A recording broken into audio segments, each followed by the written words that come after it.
All right, so let me just clarify really quick that this episode is not a weigh-in episode. This episode is the night before I stopped doing keto for about 2.5 weeks. Essentially, for anyone who does not know, I will be taking a trip to Florida for about a 2 week duration.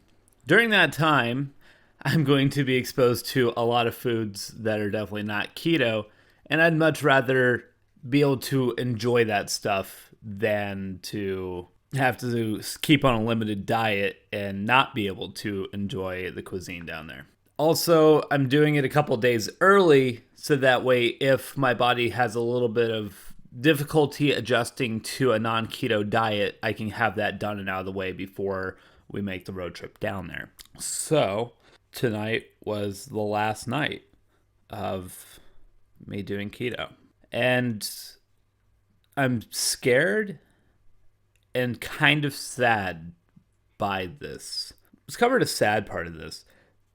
For the past year, ever since July 17th of last year, I have been on this keto diet and I've been doing everything I can to perfect it to the best that works for me. And it's just become my new lifestyle. The idea of breaking keto just it feels like I'm betraying myself almost because I've gotten into the cycle for so long. And now I'm going back to what I would consider more evil food. But I need to kind of get myself out of that mindset because there's no single food that is purely evil. It's more so the brain and just figuring out how to tell it that you can enjoy the stuff in moderation, which is something that you've been told for a long time. It's something that they try and enforce in kids is the whole idea of eating in moderation. You can have whatever you want, just don't have a lot of it. And yet we continue to go into a society where we have like a buffet mindset of, oh, just enjoy as much as you want and not really think about what's going into your body. So the whole trader aspect has just gotten me really, really sad. The scared part of this whole thing is the idea 2.5 weeks from now, I come back.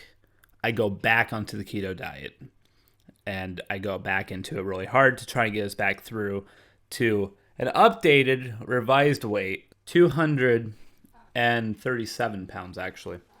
And the reason I'm going to be pushing through to 237 pounds, just a quick FYI, is that will be 50% weight loss from the beginning of this whole stupid thing, okay?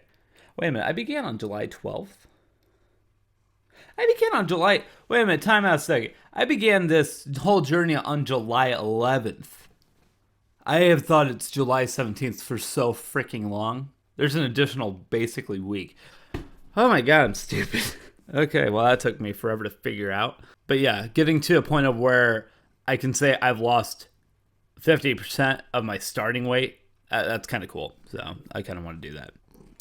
But back to the whole being scared thing is when I get back from this 2.5 weeks and I transition back into it, will I still have the drive that I have now? I think that I will. I'm pretty sure that I will. I've documented everything so much. I have stuff addressed to myself in these videos.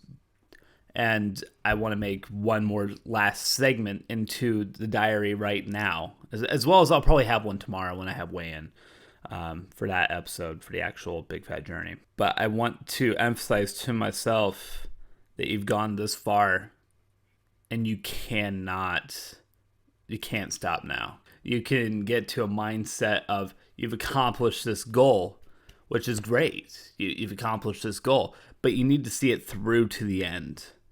You know what works, you know the strategy, and you know you can do it. There's nothing stopping you but you. The idea of me coming back in 2.5 weeks and relapsing back into the old mindset just scares me so bad. But at the same time, I'm already developing, I have the mindset of I don't want to go back into doing all this fattening foods, but I want to enjoy life in moderation as well as like altering what I'm getting. The idea of going to a McDonald's and just ordering like triple cheeseburgers without the bun still is something that I want to almost continue because they are just good. It's plain, simple, it's basic, and carbohydrates is just not something that I'm that excited about getting into again. I very much see carbohydrates as an enemy now. Even though they're freaking delicious. Love mac and cheese. Love bread. Love pizza. But I gotta kind of readjust the thinkings with them. Like, I want to do Pizza Hut at some time this week. But when I do it, I want to do a couple different options. I want to do a thin crust. I want to do light on the sauce. Because in those two things, you really don't need a whole lot. Just so long as you have the toppings, the cheese, and some sauce. I think that's basically all you want for pizza. The crust just kind of holds it all together. So, except for stuffed crust, because you can't have it thin that way. And just the idea of just getting a small fry at McDonald's instead of getting a freaking large. Trying to alter that mindset into a more reasonable way of enjoying life instead of the gorging on foods. Which I feel, like I said, right now I feel very, very strong that I can hold it, and I'm pretty strong that I won't relapse because of what I've done up to this point. I mean, I've done this, and I did it in the past. When I lost 50 pounds in the past, I gained it all back, and I still don't forgive myself for doing that, for absolutely taking something that was taking me back down to 198 pounds and then putting it way back on. Okay, we took it all the way up to 477 pounds. I mean, that's bad. That is horrible.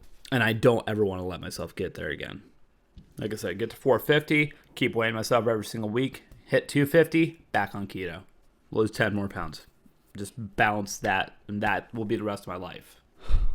Hopefully at some point I'm able to get myself to truly go to a gym, because I know still personally, like, one, I don't really have enough time right now with work, but this winter it'd be nice for me to be able to get in there. I just don't want to do it alone. That's what it boils down to, is I would much rather try and find a gym buddy, and I just do not have access to one right now. I don't have access to someone in my life that wants to go and can easily go. So that's the battle that I'm battling right now. It's just trying to find someone. Yeah, I'm excited for tomorrow. Trying some new foods again. I'm actually going to be starting out the day with some non-keto stuff. At my work, we have a hot deli, and they have like a town famous, essentially, biscuits and gravy. Like, people will come in just for the biscuits and gravy. It's like the only thing they serve in the morning. And I will definitely be having a half order. You can either get a half or you can get a full order, and I will definitely be getting a half. Basically emphasizing the whole moderation. Even though a full is like only like 50 cents more, and it would be more justified to do that. What I may do is I may order a full and then like give the other half to someone else. But I absolutely want to do the whole moderation. I've already told them that I'm going to be coming for the biscuits and gravy tomorrow, so it better be ready. They said they would have it. And then at work, they're going to be doing a pizza social, so on Tuesday, which I will be able to participate in. Except when I do that, I will be just enjoying the pizza, leaving the crust off, because you don't need it. There will be a bunch of cookies and stuff like that. I will not be partaking in maybe one. That'll be about it. It's so weird how differently I view foods now from what I did. One thing I've always told people is that back in the day, I used to have a desk drawer that was just filled with like Little Debbie products, and Twinkies and Cosmic Brownies were always in there at all times. Cream pies would be in there about 50% of the time. And I would just keep on opening them up and just eat. Because eating your sorrows away works. It works really, really well in the moment. It makes you feel a lot happier. But in the same time, you're just making yourself worse off for the future. But tomorrow we should be over 200 pounds. The constipation, by the way, update on that one. We're good. We're back to being good again. Ended up being Miralax. Miralax for about 4 to 5 days. That ended up working. That was the one. And it just so happened that as soon as everything starts flowing again, I had already ordered the maximum strength X-Lax. So I have that on standby for when we get back, and if something was to happen again. Hopefully we don't encounter it again, because God, was that terrible. But I'm definitely interested in how weigh-in will go tomorrow, though. We have to be at that 200 pounds. We will be. We will be. But that is going to do it for this diary entry. Like I said, I'm scared. I'm scared of how the mindset could potentially change when I introduce non-keto foods back into my diet. If I will be able to maintain the main mindset. And I plan on documenting things through the process when I'm down there and trying to keep track of where the mindset is if I have weak moments or anything like that. Documenting this has been probably the best decision I ever made. So that way it's not just able to help me, it's able to help other people as well. But I can look back at any point in time if I need to, and I can kind of figure out the strategies of what I did in the past to help myself for now. So I think that's going to do it, though. I think at this point, everything else can be left to be said for tomorrow. Weigh-in is going to be interesting. I'm excited. I'm still excited. It's not just sad and scared. I'm excited. I'm excited to finally reap some of the rewards of what I've done for the past year. It's been a long year, but it was a great year. It was a damn great year. Just go to a doctor's office and have them tell you that your cholesterol is going to be having you be put on a medication at the age of 26? No, 27. 27. Yeah, I was 27 at that point. I had just turned 27. And you kind of come to that realization you really haven't been taking care of yourself. And that your life is most likely shortened because of what you did. I'm glad I woke up. I'm glad that I finally woke up. A year to change my life. I think I succeeded. But that is going to do it for this episode, though, everybody. Thank you guys so much for the continued support, and I hope that you're excited for tomorrow as much as I am. It should be a shorter episode tomorrow. Let's go ahead and do this. Let's hit that 200 pounds. Let's do this. Good night.